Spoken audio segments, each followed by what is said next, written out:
What is up, legends? It's Cyan. We're back, and we're gonna be rocking out a little of Princess Connect. Alright, so it's in soft launch. It's not officially global, but you can get it on APK Pure if you wish.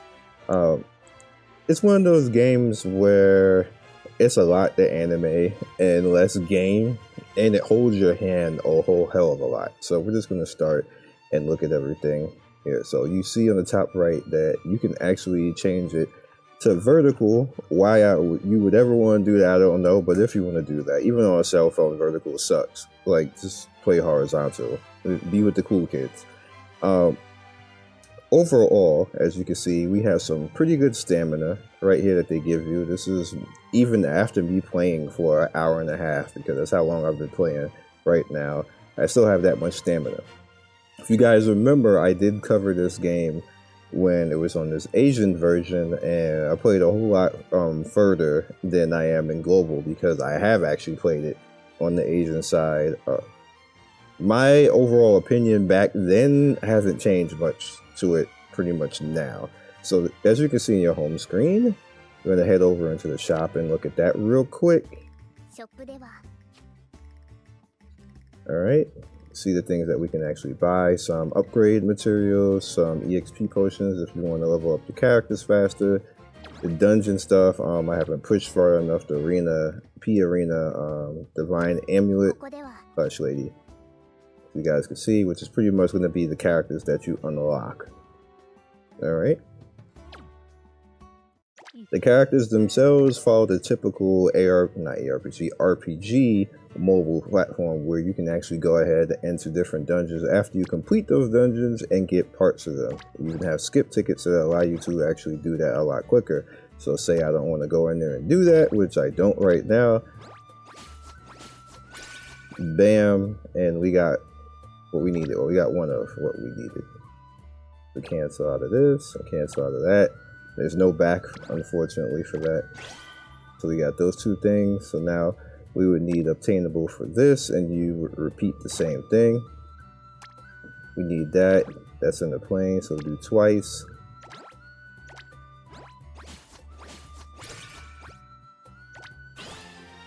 Thank you. Level 12. You see, we also got that part, so equipped all. And I believe I probably didn't even go far enough for this yet, which is 3-5. But that's how you upgrade your characters. And you have your level up if you wish to make it faster. It's not going to go any further than what your current account level is. So, no, it's not that hard to level up your characters.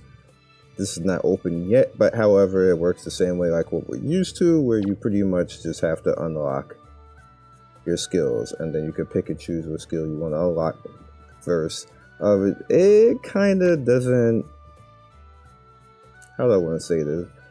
I don't want to say it doesn't matter as far as that, but you're going to see why I feel it doesn't really matter in a second. Alright, so you also have Ascension, which works typically. Like, everything here is not anything that you haven't seen in any other game so far. There's nothing new except that the IP is now in English. You have memory shards right here, which is going to give you 120, which allows you to upgrade your characters and make them stronger. Yeah. And then you have the story overall. The story, pretty much what it does is it's going to let you go through the main, and then once you go through the main, you start to unlock different things and the individual characters as you get more familiar with them. Alright, we'll back that up. Same thing could be said when you go into guild, the individual guilds that are in the game. This is not guild for the characters, like for you and your people. This is guild for the guilds that are actually in the game right now. You can go through stories and you get free currency when you just look at the stories and unlock more stuff. The same thing goes for extra, which I just unlocked right now. The same thing with the guild house, which we'll get to that in a second. Your main quest is right there, which allows you to push through over here, and we'll go into a few dungeons to let you see it.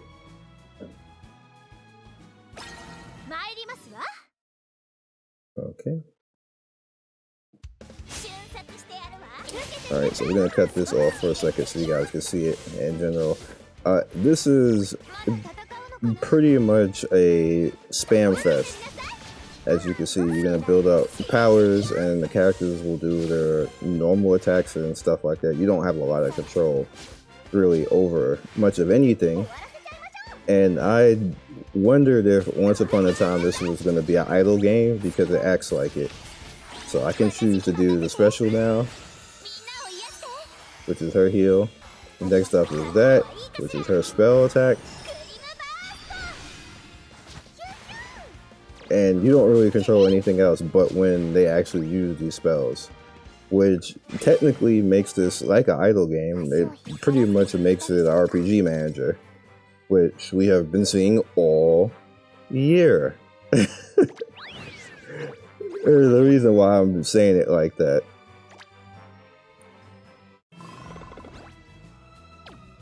It kind of feels like this game is about a year or two too late, if we're being completely honest. The one thing that I will say about this game is that the music is great. I like to feel the music. They have whoever was doing the fading, the cutting, and editing props. You need a raise because for some reason companies don't have people like that to do it properly. But this company apparently did. And it sounds really good. So now we have unlocked this, like I was saying before. And you can kind of pick and choose what you want to do with each one. If you want to unlock it, you can do that. It's going to cost you mana, which as you can see I have plenty of. The cool thing is it's only going to go up to the character's level and there's no time limit. Normally games time limit you and make it and stop you. It won't allow you to actually, you know, level and do things appropriately.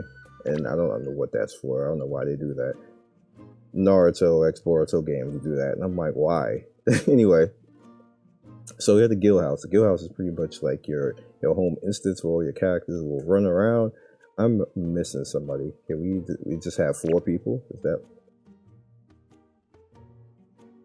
Anyway, so you can pretty much go in here and buy stuff if you wish. We're gonna do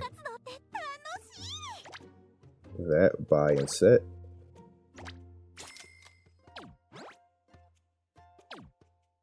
And it's right there. I don't think she is actually going to pay attention to it. And I can't move her or make her pay attention to it. But she's over there. She's eating some of the cakes. That's cute. Alright, so let's go into Gacha. Alright. Is my furry dark-skinned waifu here Kiori? Probably not. They're not going to have her that fast because she wasn't out there that fast in the story, I don't believe, if I remember correctly.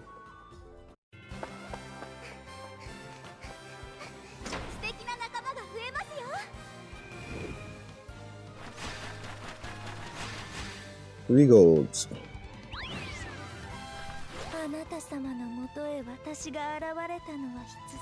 Okay. No. No.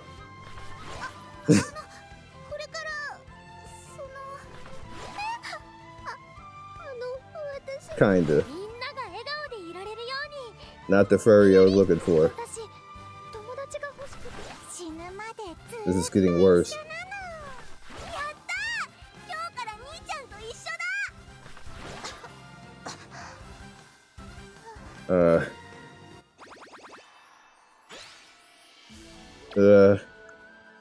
Anyway, that was the summon. It was cutesy. The cool thing about that is you unlock more people to actually go ahead and get currency from because now you have those characters and it's really fast. You don't even have to, if you don't even pay attention to the story, you really don't have to. Just give my currency. See? Alright, so we got more characters out here. Let's see, we were looking for... Here's one. We're looking for Anna.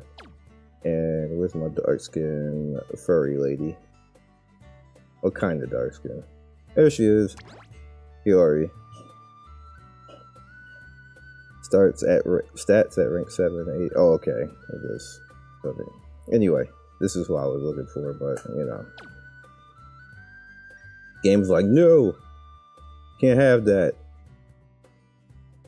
Anyway, she's not even a super rare on top of that. I just didn't get her. Probably come out eventually, if I even stick around long enough for that. But overall, I give this game a 6. And the reason why I give it a 6 is because it is literally nothing that we have not seen all this year. And on top of that, in the wake of Genshin and Exo's Heroes and now Masterwork embarrasses the entire genre. It really does. So when you go from Masterwork to this, you're like, you just can't. You can't anymore. It embarrasses everybody. I'm expecting everybody to be better than that now, because that game came out of nowhere and crapped all over everybody and said, this is how you make a video game. And now I'm looking at this chibi cheesy stuff, and like, you got good music. The characters are from an anime that's a pretty fun anime. The systems all work. You have 0 lag, but again, it's like the game is about 3 or 4 years too late at this point, and it's super lazy and easy on top of that. So that's why I'm giving it a 6. I wish I can give it higher, because technically the game is not flawed in any way, but it's just too late, and I have to be honest about that. It's just too late. So I will catch you guys next video. For those of you who like Princess Connect, it'll be your dream come true, because you got your whole stuff out here. The characters look good. You have no lag to deal with. Crunchyroll has not messed it up yet. Stay tuned for that, because I don't know. We'll see. We'll see how, if it gets pay to go away. That's what I call it now. When stuff gets pay to win, pay to go away. Go away, because that's what pretty much everybody does when it gets pay to win. They pay and go away. So yeah, if you want to see more of Android games on the bottom right, it's going to be there. On the bottom left, we're going to have the Hype Watch. And I really wish I can give this a higher score. And it actually a little bit breaks my heart, because it's an anime game and I expected better. And what I'm going to start doing is not expecting anime games to be great anymore, because there hasn't been a great anime game the entire year. Maybe it's a 2020 thing. Peace.